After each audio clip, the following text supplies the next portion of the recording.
ఏలూరు జిల్లా పోలవరం నియోజకవర్గం జిలుగుమిల్లి మండలంలోని 12 గ్రామ పంచాయతీలలో గ్రామ సభలు నిర్వహించారు. గ్రామాల్లో ప్రజలకు అవసరమైన పనులను గుర్తించారు. వాటిలో సిసి రోడ్లు, డ్రైనేజీలు, పుంత, రోడ్డు పనులను చేపట్టాలని ప్రజలను కోరారు. ప్రభుత్వం ప్రతిష్టాత్మకంగా చేపట్టిన గ్రామ సభలను అధికారులు నిర్వహించడంలో సఫలమైనట్లు ప్రజాప్రతినిధులు, నాయకులు తెలిపారు. గ్రామ సభల ద్వారా తమకు అవసరమయ్యే పనులను గుర్తించేందుకు అవకాశం కలిగిందని చెప్పారు.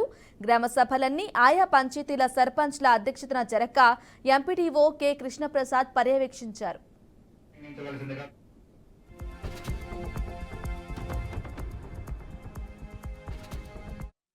మాట్లాడుతున్నారండి.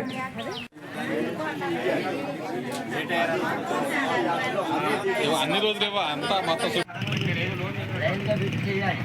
మనకి అరెకరం పెంచకుండా ఇస్తామండి.